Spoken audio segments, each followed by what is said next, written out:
උදේ පාන්දර ඇරුණු ගමන් අපිට මුලින්ම ඕන වෙන්නේ මොකද්ද? කිරියක. ඒක නිකම්ම බීමක් නෙමෙයි. ඒක අපේ සංස්කෘතියේ කොටසක්. මහන්සි වුණාම ඔළුව රිදිනකොට නෑදෑයෝ ගෙදර ආවම එහෙම නැත්නම් නිකම්ම කම්මැලිකමට අපි දවසට කීවතාවක් මේ කිරිතේ එකක් බොනවැද්ද? අපි හිතන් ඉන්නේ මේක බොහොම ගුණදායක ඇඟට පණ දෙන බීමක් කියලා. නමුත් මම ඔබට කිව්වොත් මේ කෝප්පය අතුරේ තියෙන සතුට නෙමෙයි ඔබේ ආයුෂ කාලය හෙමින් අඩු කරන නිහඬ මිනිමරුවෙක් සයිලන්ට් කිලර් එකක් ඉන්නවා කියලා. බය වෙන්න එපා. මම කියන්නේ තේකොළ ගැන නෙමෙයි. තේකොළ කියන්නේ ස්වභාවික ඖෂධයක්. ප්‍රශ්නේ තියෙන්නේ තේකොළවල නෙමෙයි.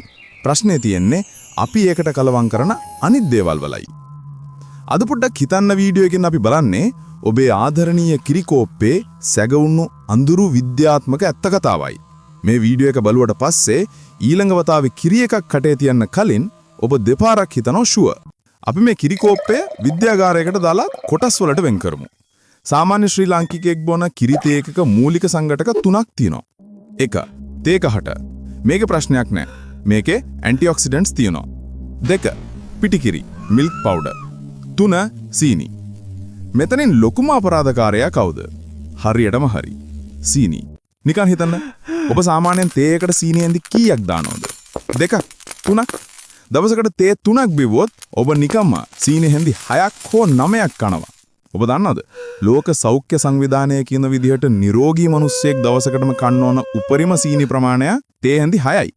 ඒ කියන්නේ ඔබ තේ බිව්වා විතරයි. ඔබේ මුළු දවසේම සීනි කෝටා එක ඉවරයි. බත් කන්න, බිස්කට් කන්න, පළතුරු කන්න ඉඩක් නැහැ. ඔබට කවුරු හරි කිව්වොත් මේ සීනි හැඳි 3 කටේ දාගන්න කියලා ඔබට වමනයයි. ඒ තරම් පැණි රසයි. එහෙනම් තේකේදී එක දැනෙන්නේ නැත්තේයි. ඒකට හේතුව තේවල තියෙන තිත්ත රසය සහ කිරිවල තියෙන මේදය මගින් සීනිවල සැරගතිය වහනවා. සරලවම කිව්වොත් තේ එකක් කියන්නේ සීනි ටිකක් බොන්න හදපු රසවත් මාධ්‍යයක් විතරයි. හරි. දැන් අපි බලමු මේ කිරි එක බිව්වම ඇගයටුල වෙන්නේ මොකද්ද කියලා. මේක හරියට ත්‍රාසජනක චිත්‍රපටයක් වගේ. ඔබ කිරි එක බොනවත් එක්කම ඒකේ තියෙන අධික සීනි ප්‍රමාණය ඔබේ රුධිරයට එකතු වෙනවා. මෙන්න මේ වෙලාවේ ඔබේ ලේ වල ග්ලූකෝස් ස්පයික් එකක්. එහෙමත් නැත්නම් සීනි සුනාමියක් ඇති වෙනවා. මේ සීනි සුනාමිය පාලනය කරන්න ඔබේ අග්න්‍යාශය පැන්ක්‍රියස් එක එකපාරටම කලබල වෙනවා. එයා ඉන්සියුලින් කියන හෝමෝනය මුදා හරිනවා. ඉන්සියුලින් කියන්නේ හරියට යතුරක් වගේ. මේ යතුරෙන් තමයි ඔබේ සෛලවල දොර අරලා අර ලේවල තියෙන සීනි ටික සෛල ඇතුළට දාන්නේ. ප්‍රශ්නේ වෙන්නේ මෙන්න මෙතනයි. ඔබ උදේට තේ බොනවා, 10ට අයි බොනවා, හවසට අයි බොනවා, රාත්‍රියටත් බොනවා. මේ හැම වෙලේම අර ඉන්සියුලින් යතුර පාවිච්චි කර දොරවල් අරිනකොට කාලයක් යනකොට සෛලවල දොරේ අගුල කැඩෙනවා. යතුර දැම්මට දොර ඇරෙන්නේ නැහැ. අන්න ඒකට දොස්තරලා කියනවා ඉන්සියුලින් රෙසිස්ටන්ස් කියලා. අගුල කැඩුනාම මොකද වෙන්නේ? සීනි වලට සෛල ඇතුළට යන්න බෑ. ඒව ලේ එකතු වෙනවා. ලේ පැණි රස වෙනවා. ලේ උකු වෙනවා. රුධිර නාල හිර වෙනවා. මෙන්න මේකට තමයි අපි කියන්නේ දියවැදියාව කියලා. ශ්‍රී ලංකාවේ වැඩිහිටියන්ගෙන් 23කට දියවැදියාව තියෙනවා කියලා ඔබ දන්නවද? ඒ කියන්නේ සෑම 4 දෙනෙක්ගෙන්ම එක්කෙනෙක් ලෙඩෙක්. සමහර විට ඒ ඔබ වෙන්න පුළුවන්. දෙවෙනි කාරණාව. පිටිකිරි.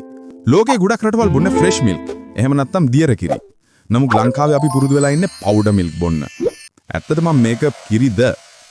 පිටිකිරි හදද්දී දියර කිරි අධික උෂ්ණත්වයකට රත් කරලා වතුර ටික වාෂ්ප කරනවා. මේ ක්‍රියාවලියේදී කිරිවල තියෙන ස්වභාවික ගුණ ගොඩක් විනාශ වෙනවා. ඊටත් වඩා භයානක දේ තමයි කිරිවල තියෙන කොලෙස්ටරෝල් මේ රස්නේ නිසා ඔක්සිඩයිස්ඩ් කොලෙස්ටරෝල් බවට පත් වෙන්න පුළුවන්. මේවා ඔබේ රුධිර නාලවල බිත්තිවල ඇලෙනවා.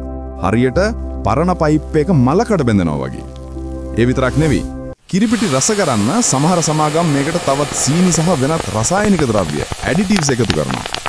සරලවම කිව්වොත් කිරිපිටි හැන්දක් කියන්නේ කැලරි බෝම්බයක්. ඔබ දවසට කිරිතේ 3ක් බොනවා කියන්නේ ඔබ නොදන්වත්ම ප්‍රධාන වේරක් කෑවා වගේ කැලරි ප්‍රමාණයක් ඇඟට දාගන්නවා. ඉතින් බඩේන එක අහන්නත් දෙයක් නේද? දැන් ඔබට හිතනවා ඇති. හරි මම දන්නවා මේක නරකයි කියලා. ඒත් මට මේක නවත්තන්න බෑනේ. හවසට ටී එකක් බිව්වේ නැත්නම් ඔළුව රිදෙනවා, ඇඟට පණ නැහැ වගේ කියලා. ඒ ඇයි දන්නවද? ඒ තමයි ඇබ්බැහි වීම. ඇඩික්ෂන්. සීනි කියන්නේ මත්ද්‍රව්‍යයක් වගේ දෙයක්. ඔබ කිරිපිටි එක බිව්වම මොලයෙන් ඩෝපමින් කියන රසායනිකය නිකුත් කරනවා. ඔබට తాවකාලික සතුටක්, ප්‍රබෝධයක් බැනෙනවා. සුගර් හයි. හැබැයි විනාඩි 30කින් මේ සීනි මට්ටම එක පානටම පාත වැටෙනවා. sugar crash. එතකොට ඔබට මහන්සි, නිදිමතයි, කේන්තියයි ඔබේ මොලේ ඉල්ලනවා අනේ මට ආයේ අර සතුට ඕන තව තේ එකක් බොන්න කියලා. මේක විෂම චක්‍රයක්. විෂ සයිකල්. ඔබ බොන වාරයක් පාසා ඔබ තවත් එකට වහලෙක් වෙනවා. එහෙනම් මොකද කරන්නේ? හෙට ඉඳන් තේ බොන එක නවත්තනවද? නෑ. අපිට පුළුවන් මේක වෙනස් කරන්න. මෙන්න ප්‍රායෝගික පියවර 3ක්. පියවර 1. සීනි භාගයක් කරන්න. ඔබ හැන්දි 2ක් දානවා නම් හෙට ඉඳන් 1ක් දාන්න. සතියකින් භාගයක් කරන්න. ඔබේ දිව එකට හුරු වෙනවා.